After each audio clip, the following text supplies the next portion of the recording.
Senator representing Delta Central, Senator Ovio Omagege, has appeared before the Senate committee investigating the invasion of the National Assembly and the theft of the Senate maize.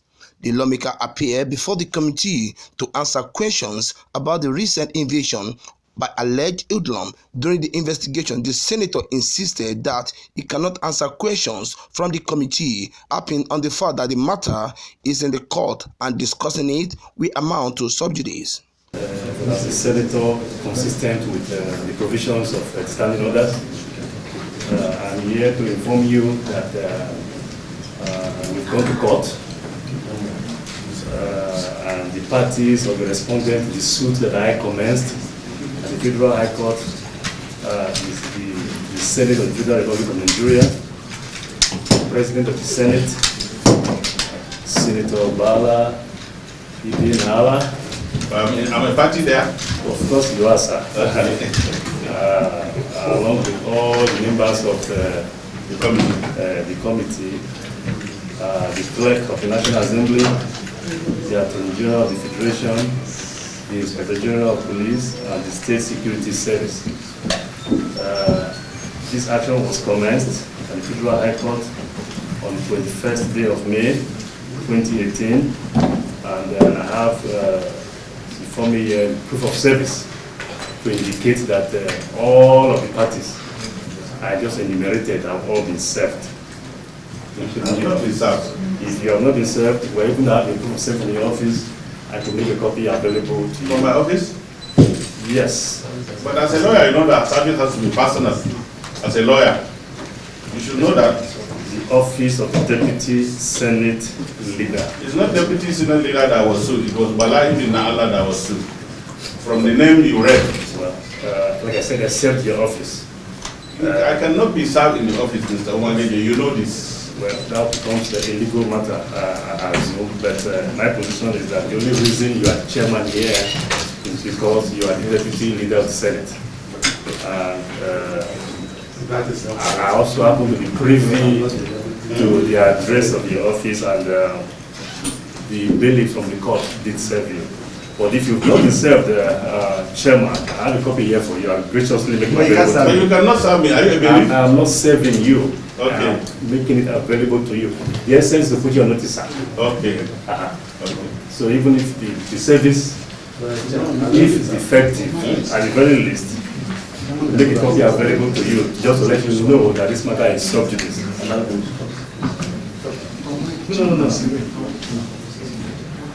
I'm not in any way saying it is defective, but with that it may, to the extent that you say you've not been served, Mr. Chairman, to the extent that the essence of this is to bring to your notice the pendency of this action, I'd like to make a copy. No, Mr. Let me tell you something. I have no problem receiving service from you. Yes, sir. And you are a very respected lawyer. Thank you. Maybe due to my inadequate knowledge of the law, but I'm aware that service must be personal.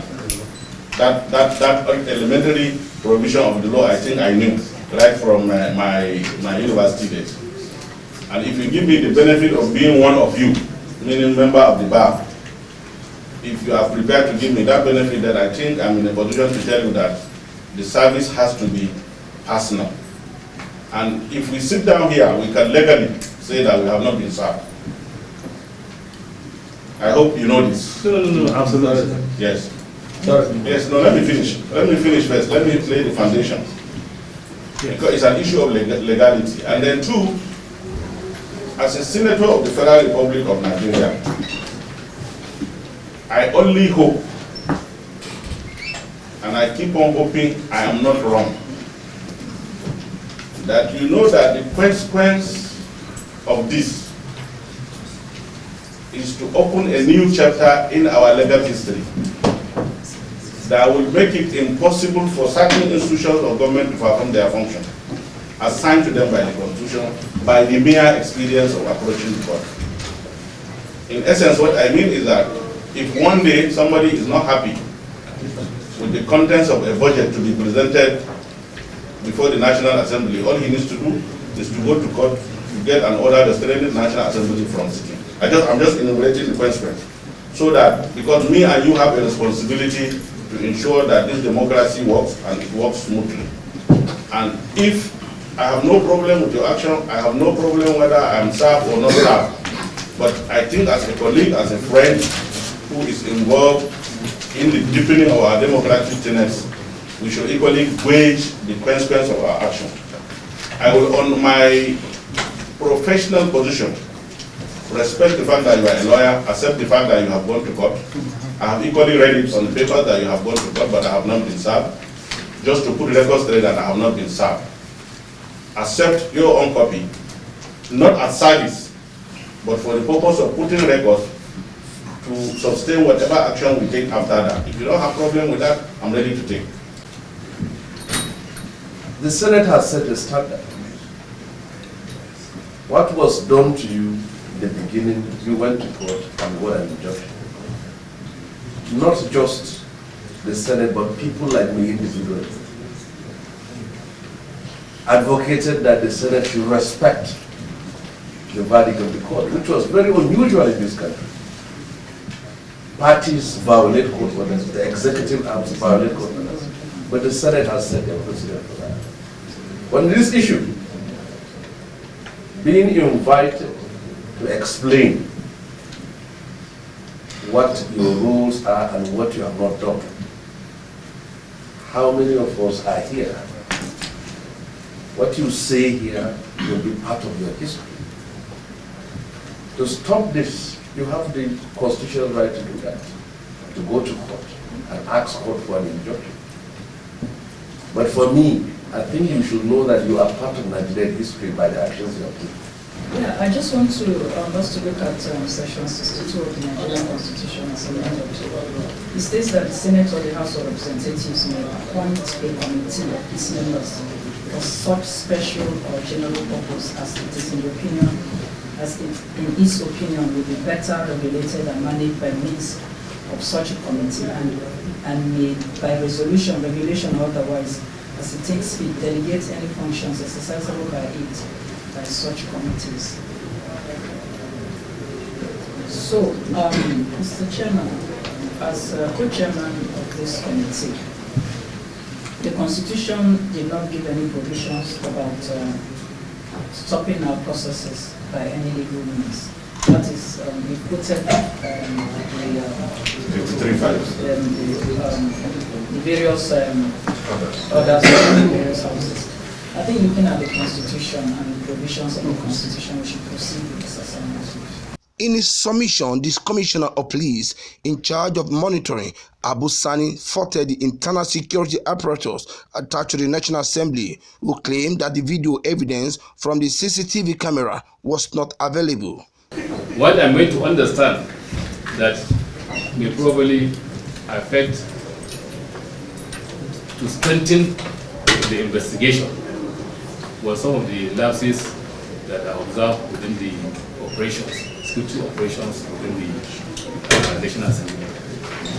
One is that the CCTV is supposed to have captured the overall view of what happened from outside to inside the source function.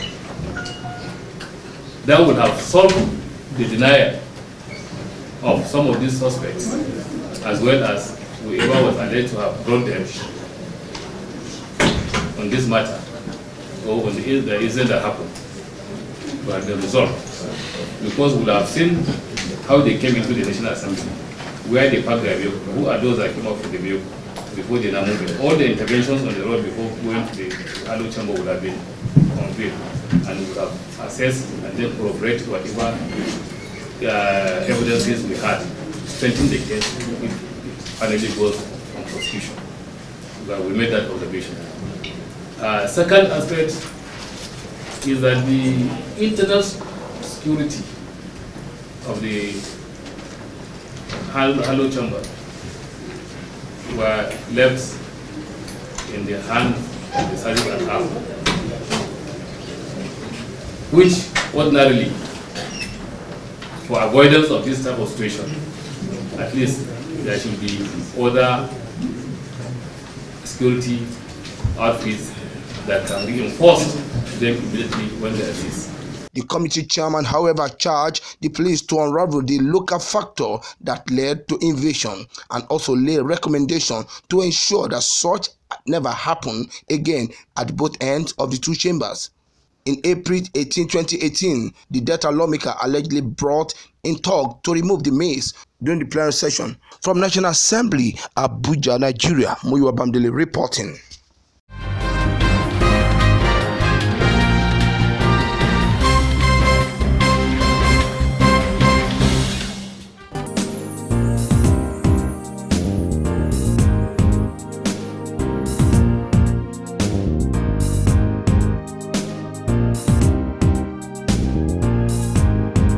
Nigerian government said it has invested a sum of 64 million naira in a newly launched upgraded website, which it said will bring governance close to the people.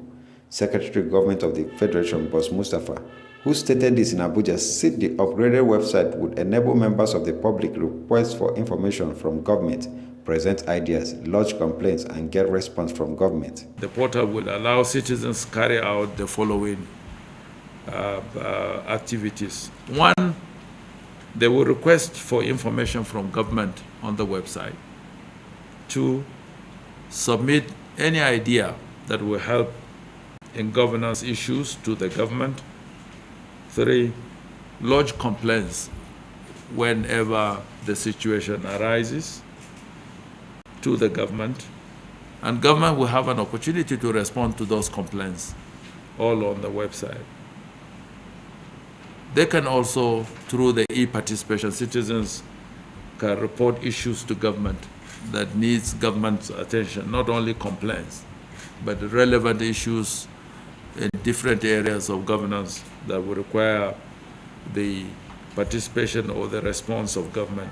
The SGF noted that it became necessary to upgrade the old office website, which did not reflect the status of the office, and was developed with old technology, which had limited security features and prone to hackers. Because the world over, it's information that drives investment. It's information that drives development. The old website that we had, for which we have severally been castigated, I think will become a thing of the past now with the new status of our website. The old website was based on a very old technology. Hence, it had limited features. It had limited security features, which made the website prone to hackers. The media files, such as the video clips, are hosted on external server, which is contrary to government policy. The website did not comply with the standards of operationalization of Executive Order 001. In Abuja, Ellen Chukwemeka reports.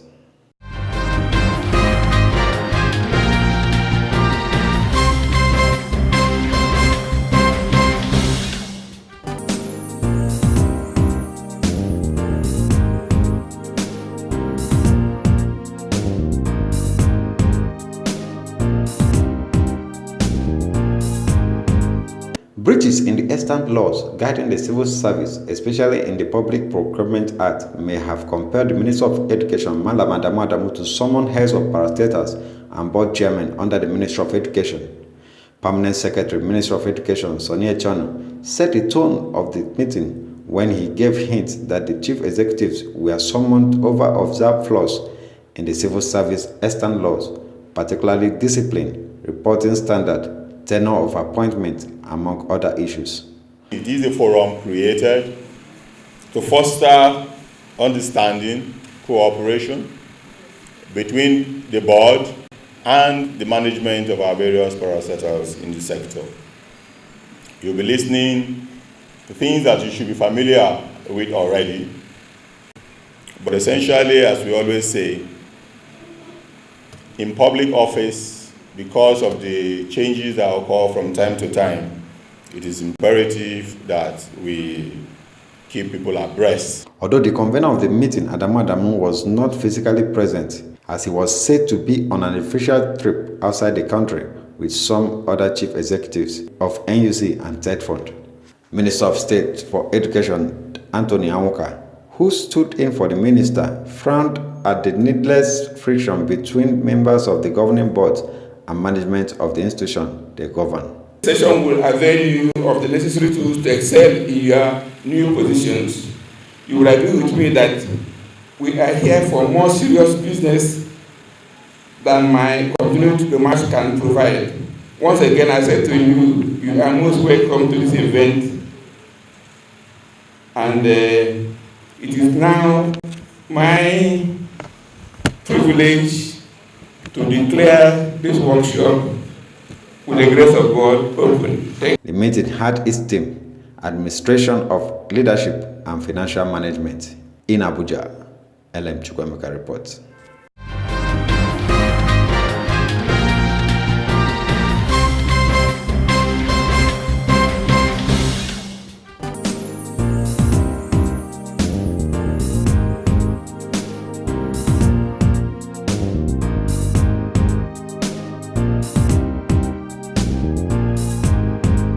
Nigerian Army says it has killed 68 bandits, arrested 6 suspected kidnappers, and recovered 17 motorcycles in Zamfara from April to date.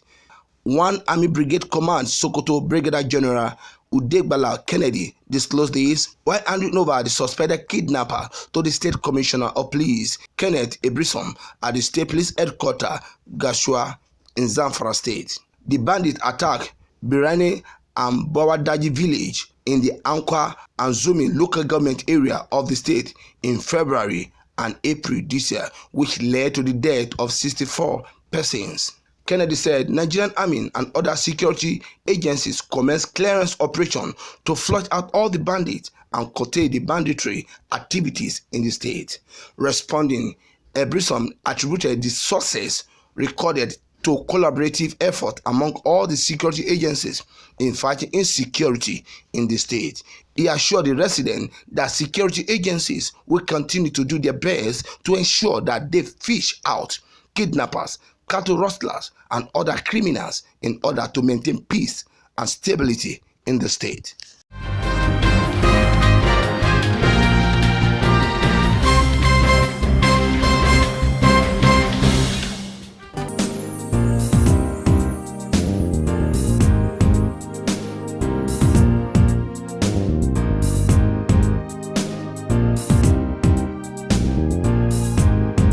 Nigerian Chief Electoral Officer Mohammed Yakubu says 35 out of 68 registered political parties are participating in the July governorship election in Ekiti State.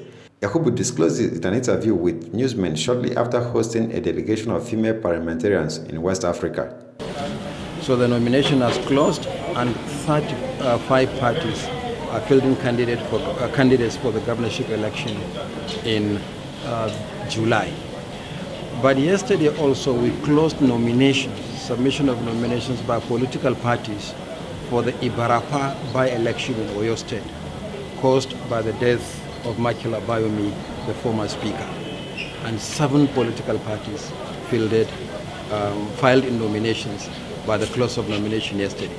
So 35 candidates for Ekiti governorship election, 5 for Ibarapa by-election, which is holding on the 2nd of June. As far as INEC is concerned, we have not accredited observers for the Ekiti election yet. There is a procedure, and the procedure is known, and it's even on our website, the guidelines for election observation. We have received quite a number of applications. Even yesterday, the applications kept pouring in, but we have not accredited any group for election observation in Ekiti or Oyo yet. While meeting with the team of ECOWAS female parliamentarians, the INEC chief reiterated the Commission's commitment to working with political parties in achieving increased women representation in politics. And women constitute 32% of the workforce of the Commission. I'm happy to note that you have a gender strategic framework, and your advocacy for the integration of women in the electoral circle is noted. INEC, as a commission, already has a gender policy. Earlier, leader of the delegation, Anieta Duff, through an interpreter, underscored the need for increased women participation in appointive and elective offices. À tous les fidèles musulmans qui sont ici présents. We are here within your premises because since yesterday, we, the female parliamentarians, part of the ECO FEPA.